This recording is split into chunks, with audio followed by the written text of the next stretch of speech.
Man and Machine is brought to you by Shannons, insurance for motoring enthusiasts, and the following sponsors.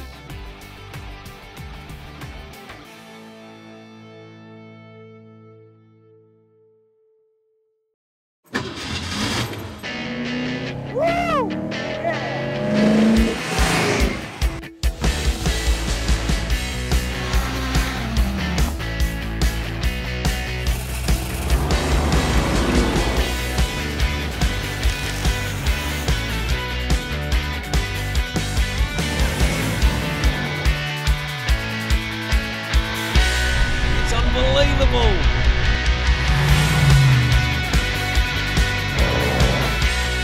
Now we're talking.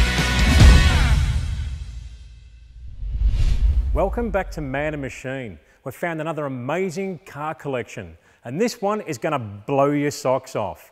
It belongs to an old friend of mine by the name of Joe. He's a great guy with some great cars, so let's go and check some of these machines out. Well, here he is, the man himself. We're with Joe. Joe, thank you so much for letting us have a look at this magnificent collection here today, mate. We really appreciate it. Pleasure, mate. I suppose we're going to start with this 65 GT 350 Shelby. So this is where they all started. I think there was about a touch over 500 of these cars made. We bought the car in 2010 as pretty much a beaten down old bomb, but it had everything there. All original. So we bought it in Dallas, Texas, brought it back to Australia. A good friend of mine, Chris Bowden, was with me when we bought it. He restored it for me up in Queensland. God only knows how many there are all still together in the world, but this was where it all started. So these were purely sort of the race car version, no back seat, just they only came in just a Wimbledon white, where then 66 it all progressed differently. But great drive, car. It's a concourse car, 289. You're the technical man, so all the other bits and pieces just come with it. Well, they're a pretty special car, a very iconic car, with Carroll Shelby partnering with Ford to build a sports car, if you want to call it that. And they were an amazing thing. The success that they had in racing was outstanding. Yeah. And how does it feel to you to drive on the road? We've got the tyres and they've got the dimples on them, so we haven't driven it a lot. So this is the way they came out. In fact, we actually restored the windscreen, and it still has the old sticker. I think that was the last time it was registered in the States, which was about 1975 in Florida. It's a 289 motor, so it's really simple, really easy. They had the side pipes come out there. It's just a great, just a lovely, easy car to drive. We've taken it to a few car shows. It's won gold at the Nationals up in Newcastle at Mustang, and same in Victoria. So it's a great car. It's the most iconic Shelby. So it's effectively concourse factory as it rolled off the showroom floor. Absolutely. Chris went to great detail to get it all right. Joe, I'm liking it, mate. 67 GT 500 Shelby. What a sharp looking machine these things are, mate. Tell us about it. Well, she's a Brittany blue colour. I didn't have much choice of what sort of colour I wanted, but this was actually probably the first Shelby I bought. So it would have been about 4 or 5 years ago. Obviously made very famous and gone in 60 seconds. That's what the Eleanor was based on, this platform, wasn't it? Yeah, it was. Yeah. I don't think actually they ever made that silver Eleanor that we see in the film, but there's so many now replicas of that Eleanor model, which probably a lot of them are really nicely made, but I've never driven one. But this is obviously the first of the big bangers that Shelby produced. As I said, ultra became famous and gone in 60 seconds. A killer engine combo too. You got 350 horsepower, or just over 350. I think it was 355 horsepower with 420 foot-pound of torque from memory, 14-second quarter mile. A pretty sharp piece of machinery back in the day. Yeah, probably for a standard car to do a 14-second quarter mile. They were moving. For 1967, the GT 350 carried over the K-Code 289 with the Cobra aluminium high-rise intake, as used in the 65 and 66 model. The GT 500 was added to the lineup with its 7-litre 428 Police Interceptor engine, fitted with 2 4-barrel Holley carbs. Price when new was $5,043. So Joe, where did your passion start with cars? 18 years old. None of my parents ever drove. We're a migrant family, so I was just so anxious to get into a car. My first car was, I think it was a 1968 or 69 Hillman Hunter. I remember it, maroon, and I bought it from a place in the Pean Highway, Moorabbin, called Flynn and Collins. So I drove that for about 3 months, and then I wanted something much quicker than a 4-cylinder, so I bought myself a 68 HK Monaro, but it was the old 186S with the Opel gearbox. No one told me about the Opel gearbox. I think I blew that up about 3 times, and then one day I used to love drag racing, so one day at work we organised a race down the street, and unbeknown to me, a couple of my guys pulled out a couple of spark plug leads. So I was pitted against, I think, a Holden Sunbird or something, so I was pretty revved up. I thought, I'll kill him. And flag is pulled down, and Joe just goes plants, and the old Monaro just went boop, boop, boop, boop. Everyone laughed, and I thought, what have I done? And that was an awful thing to do to me. But I remember that day explicitly down in Moorabbin. And then it just sort of continued. I ended up with a couple of MGs. I think I even bought a Falcon, is it an ESP? I remember having one of those, yep. a silver one of those. Then I bought the old, Mustangs and Camaros, which were, they were just drivers. Probably the first sort of supercar or something I really wanted. I bought a Robnell Cobra, I remember, in the mid-90s. And then, look, so I was always in the cars, and they all had to be V8s. I really wanted the big cars. Shannons Club, a hub for motoring enthusiasts. So join, create your own garage, share pics, videos and stories of your current and past machines, connect with other enthusiasts. Be sure to watch Shannons Club TV with a host of dedicated motoring channels, including past episodes of Man and Machine. So jump on board with Shannons Club. I'll see you on there. Well, it's Project Warhorse time again, so let's go down and see the team at Auger Engines and see how they're going with this angry power plant.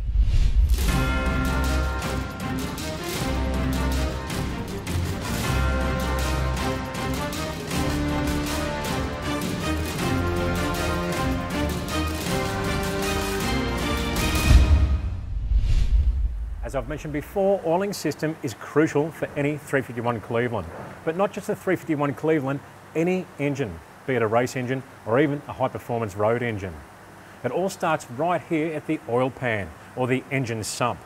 Think about this, a circuit racing application, which is what Project Warhorse is going to be used in, there's all sorts of varying conditions. You've got heavy braking, heavy acceleration, which is the part I like, cornering, high G-forces, left and right. Imagine what's happening there with the oil in the oil pan. In a standard sump or oil pan, you'd have oil washing right up to one side of that sump in cornering, right forward during braking and right back during acceleration. The oil pickup that runs off the oil pump is in one position inside that sump. If the oil moves away from that pickup, you'll get a problem where you get oil starvation.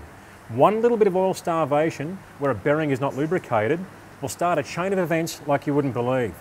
Either the engine will fail immediately, or it'll actually cause a problem that's going to erupt down the track, just when you don't want it to. So what we've done here with Project Warhorse is we've used this magnificent ASR sump. They build a beautiful product and it's made for circuit racing. It's fully loaded with all the gear we require to make this engine in Project Warhorse last. So capacity has been increased tenfold. The other important thing too is we've got baffles and gates and trapdoors inside that sump, so that a good supply of oil is always confined to that pickup area so that you don't get any starvation issues. So that's that problem solved there with starvation. Then we've got some beautiful componentry in here to stop windage. You'll see this mesh through here, and also a baffle plate underneath that mesh. It stops that oil from balling up around the crankshaft, which creates a lot of load and actually takes horsepower. It breaks it up and also keeps oil away from the base of the crankshaft. Think about this, 7,000 RPM. If you could see a picture of that crankshaft in that sump, say you had a clear sump, it wasn't covered by oil, you'd see a massive ball of oil around that crankshaft. you need to break that up. You need to free up horsepower, and that's exactly what a sump like this ASR unit here will do. So that's oiling system for Project Warhorse. Stay tuned for the next Project Warhorse segment. So Joe, they just keep on coming, mate. We've got a convertible here. Tell us all about it. The only one. It's a 68 GT 500 King of the Road convertible. One of about 318 that were produced in convertibles. We bought this off a really famous car dealer in California, just outside San Francisco, a fellow by the name of Canopy Motors. So they're really famous for a lot of race cars, a lot of Shelbys. They sell 4-speed, 428 Cobra Jet. Probably my favourite Shelby to drive because it's just a lot of fun being a convertible, take the family. The other two tend to overheat a little. This one, you don't have to look at that dreaded temperature gauge. So it's just a lot of fun being a convertible, but great car and quite rare. Mate, the roof down, 428 Cobra Jet, 4-speed manual. So GT 500 KR, the KR actually stands for King of the Road. King of the Road. They also made the GT 500 fastbacks. Then they made a limited amount of KRs. So yeah, King of the Road, that's what it stands for. And being convertible, as I said, there was probably about 300 of these things made. So, and I think there's only 2 in Australia. I've got one, and I'll probably tell a lie because someone will put up his hand. About 2 years ago, there was only 2, so maybe a few more have popped in. 318 1968 Shelby GT 500 KRs were built with only 43 examples in this bright yellow paint option. This makes the KR convertible one of the rarest Shelby models of all time. Ford's then all-new 428 Cobra Jet with ram air induction and traction lock 3.5 rear end was standard on the KR. The big 428 was said to be underrated at 335 horsepower. Interested in finding your very own muscle car like these? It's so easy to find your next dream car. Just head to uniquecarsales.com.au. Select by make, model and more to find the perfect car for you, or just browse your favourite category. You'll find a massive range of cars like the ones we've just seen at uniquecarsales.com.au. For all you enthusiasts out there that have always dreamed of having a hoist in your garage but thought it was out of reach, then think again, because Tough Lift hoists have that problem solved. They have a full range of enthusiast and professional hoists starting from just under $2,500. They're all designed and manufactured to a very high standard, fully certified for maximum safety, and have exceptional warranty that comes with all the backup and advice you need from Tough Lift's dedicated sales and service team. Hoists can be used for many purposes, including mechanical repairs, restoration, cleaning the underside of your vehicle, or even for storing multiple vehicles in situations where storage space is a problem. So let's get technical with Matt Porter from Tough Lift. Here we have one of our 4-post enthusiast hoists, and some of the many features of this hoist are the 2-point locking mechanism in each corner for the safety of the vehicle. We also have the option of a single phase or a 3-phase power unit. One of the other features of this hoist is the versatility of it not having to be bolted to the ground. You can actually slip the wheels on as such in every corner and actually manoeuvre the hoist around to wherever it may suit you, whether it be outside to wash the underside of your vehicle or actually cleared out of the way to make room for a special project that may be coming in for your restoration needs. Another feature of these hoists is actually come standard with some drip trays that actually cover and protect your pride and joy that may be parked underneath or your workshop floor. Another thing is actually the jacking tray that is mounted on the front here, which can be slipped all the way from front to rear to assist within the repairs of your vehicle. Whether it be the 240 volt or the 3-phase version of our power units, they all come as a heavy duty 3 kilowatt motor, which are more than capable of lifting the 3.6 tonne capacity of this hoist with ease. The hoist also comes with multiple locking positions all the way from top to bottom to suit your unique vehicle needs and also to make a convenient work height for any repairs that may need to be done. With the approach ramps for the hoist as well, they can be fitted to either end of the hoist, and once you're finished with that, you can actually place them in between the platforms for ease of storage.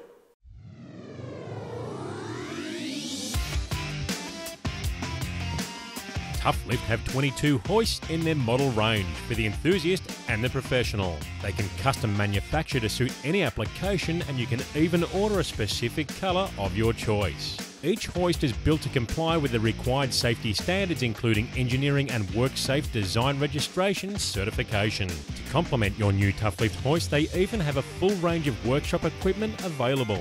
See toughlift.com.au. Now that's what I call an uplifting experience. Tough Lift have a delivery and installation solution Australia-wide. So no matter where you're located, you can have a shiny new Tough Lift hoist in your garage or professional workshop in no time. So with this outstanding quality and pricing, there's no need to be crawling around on your back with jack stands anymore. Call Tough Lift's friendly sales team and they'll be more than happy to help. I've got mine ordered for Project Warhorse. Now it's your turn. At Autobarn, we know that your wife and the love of your life aren't always the same thing. We know that music makes the journey go faster, so we've got a full range of car audio systems. We know a bit of effort can save a lot of money, so we have everything you need to take care of your car. We know the difference between fashion and protection, so we have a huge range of seat covers. And we know you're busy, so our expert staff can fit all sorts of products and accessories for you. Autobarn, we know how to get you there.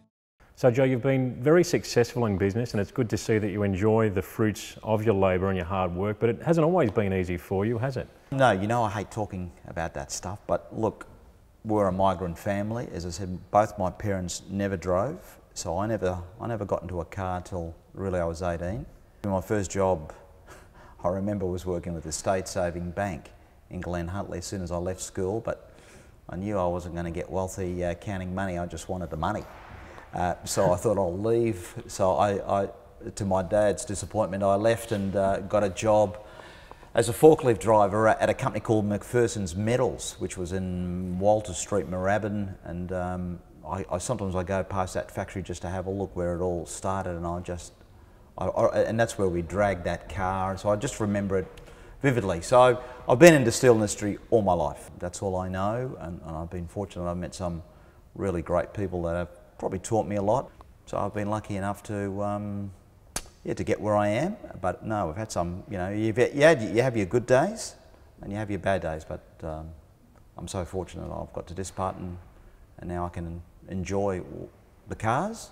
And more importantly, I always say this to everyone, I love sharing them. I get probably more of a boost seeing people jump in them, especially kids, because that's what I was like as a kid. You know, when someone wants to sit in it, I will let anyone sit in them. That's the joy of having them. And I believe your granddaughter's a bit of she's only young, but she's a bit of a car fan already. Yeah, she's 20 months old and my daughter's first baby. And we took her to Monterey last year, so she's experienced a long trip, and but seeing some car racing, and we can't get her out of a car. She just wants to get in every car and steer the car, and then tells Poppy to sit in the car while she drives. So you never know your luck in a big city. Well, Joe, here's an important car in the history of Shelby, these little ACs. This is where it all started. So this is a 63 289, a very early car. I think Shelby they firstly came out in 62, where they all came out with a 260 motor. And then obviously progressed to the big banger in 65, I think. But they're all rare cars, but one of about 450. And this is a street car, so it's never been raced. So it hasn't, although it's very sought after, it hasn't got the pedigree of the race cars, which are in another, you know, league again. I think I've seen the racing versions pull well over $1 million. Well over $1 million for these cars. Very sought after. Incredible. And effectively, Carroll Shelby cut a deal with AC, sports cars in England. In England. That's where these were based, and said, I'm going to stick a V8 engine in. And apparently he spoke to Chevrolet, and they didn't want to go down that path because they want to compete against Corvette. The Corvette, that's right. And he did a deal with Ford and their brand new 260 small block, which then became the 289, and there it went from there. It's a very interesting story, isn't it? Yeah, and it progressed from there, as we saw in the 65. That's how it all started with these little things, and he did give Corvette an absolute whipping. I mean, he was a racer before he even started building these cars, but this is where the icon sort of grew and the legend grew, really. I think probably Shelby's more renowned for his, well, for me, he's probably more renowned for his Cobras and his GT40s and, you know, the Daytonas, just very, really hardcore race cars. And we saw them, there's a lot of them that race. It was just incredible to see them in the United States, how many there are still existing, but obviously in Aussie there's not many of them, but just and it's a really nice car to drive, much sweeter car to drive than the big block. And I noticed the little 289 in this car has a symphony of trumpets. You've got quad Weber carbs on it. Must sound absolutely superb. It is incredible. The induction noise is intoxicating, isn't it is, but just to see it is, that's a big word you just used. I won't even repeat it. But it looks good. Those Webers do look good in there. What do they like to drive? Are they a bit of a handful? Oh, look, I've actually driven it at Sandown, and it terrified me because going up that back straight and then thinking I'm going to have to brake here, I just don't know how to race them. You know, I just don't know how to race them, and the steering is loose, but it's just like frightening to drive them when you really, you know, belt them out. Otherwise, you know, and they don't like the heat. The heat really wears them down. So they're great for winter days with no rain, but they're just fantastic to drive, and they're just undescribable to drive. Like I call them a good MG with steroids. Carroll Shelby was in fact an American icon and a legendary racer through the 50s, before taking the world by storm and converting these English AC sports cars into an American legend with a small block Ford V8. Approximately 528 Mark II Cobras were produced in the summer of 1965. The 289 cubic inch V8 combined with its 1,050 kilogram curbed weight produced amazing acceleration. Hi, I'm Dennis. This is my 32 and I run Aeroflow. Hi, I'm Paul. This is my Attack 56 and I use Aeroflow. I'm Scott. This is Blaine Inheritance. Makes 1,700 horsepower and we depend on Aeroflow. Hi, I'm Graham Cowan. For race-winning performance, I choose Aeroflow. Aeroflow, way to go. Aeroflow, manufacturers of professional hose, fittings and a whole range of performance products to suit your vehicle. To download the latest Aeroflow catalogue, go to aeroflowperformance.com. Proud supporters of the Aeroflow Outlaw Nitro Funny Cars.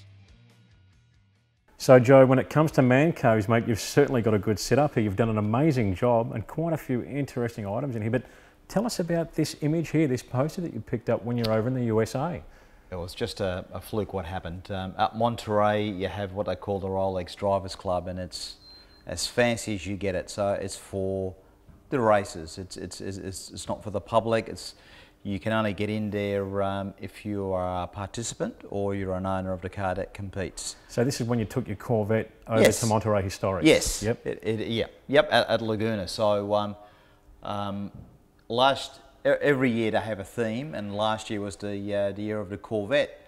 And unbeknown to me, we were walking out, I think, one of the days out of the club, and my wife just pointed out, "Is that your Corvette?" And obviously we'd been there the year before, and one in a billion they took the photo of my Corvette and whacked it on, and this was just plastered all over the Drivers Club. And so we had hundreds and hundreds of Corvettes over there. Like we're talking about multi millionaires over there that own some of the biggest shopping complex companies and the Walmarts of the. We raced against Mr. Walmart in that race. Yep. So out of all of those cars, they chose your Corvette for the picture. It was meant to be.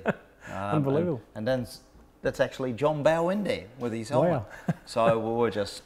Nice souvenir. It was fantastic, just won $1 million. They were really polite. We told them it was our car, and at the end of the event, they let us have it to take home, and we brought it home. So a thing you can't buy. It's just incredible. And tell us about the guitars you've got hanging on the wall. Probably one of my favourite bands would have to be AC/DC. So we have an AC/DC guitar on the wall, we have a Lady Gaga and a Bruce Springsteen. These are the original items? Well, they won't be the original. They're signed by them, but I'm sure they're not the only guitar they've ever used. But you know, when you go to these auctions or these events, I went to a couple, and I go to the breakfast once because everyone's asleep. So I usually nick them. So I nicked most of them and just got them fairly cheap and ran off. Because it was too early in the morning for anyone to realise. But yeah, there's a lot of memorabilia here. And you've got a great display of your Route 66 trip that you did on a Harley, is that right? Yeah, we went last year, myself, one of my partners here, and two good friends. We went to, started at Chicago, Illinois, and we did that last May on a tour called Eagle Riders, and it was all with a group of Aussies. So I collected all those things in that cabinet, bought the cabinet here, and just carried them home. We did about 4,700 Ks, so started in Chicago and finished up at on Santa Monica Beach. I suppose it's a real bucket list We did it on Harley. I think they were all Road Kings. You know, it was just... Had a ball. I had a ball. It was just amazing. And the murals, the paintings on your walls behind the cars here, mate, sensational. Tell us about that. A friend of ours that's done a fair bit of graffiti work for us at our restaurants. I sort of gave him a bit of an idea of what I wanted. So it's got it's got the 65 Shelby there, the boss, sort of a picture on my bike, Corvette, little mural of AC/DC. A lady there with a fairly large bust, and a little thing about Jason Richards, who I knew, and everyone knows that sad story. You know, the Lambos up there and bits of other pieces, and I can't believe I used to have this in my little garage at home. So, but now I just keep. It's good because I keep buying, and no one ever knows what I'm buying, and I just shove it in here. And close the door. And close the doors, and no one ever knows. But it's move a bed in here and a TV, and what else would you need? I'd be happy. Yeah, I'd be happy. Absolutely. It's a lot of fun. Coming up next week on Man and Machine.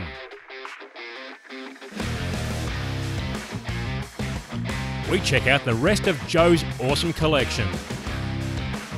And on top of that, we test and review one of these rare and iconic machines.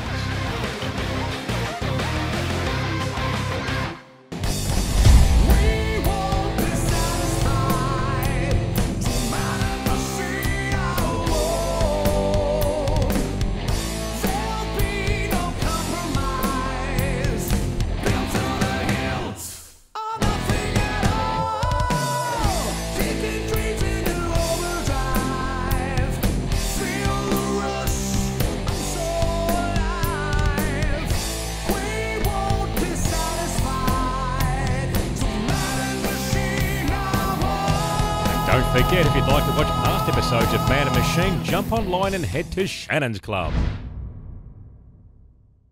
Man and Machine is brought to you by Shannons, insurance for motoring enthusiasts, and the following sponsors.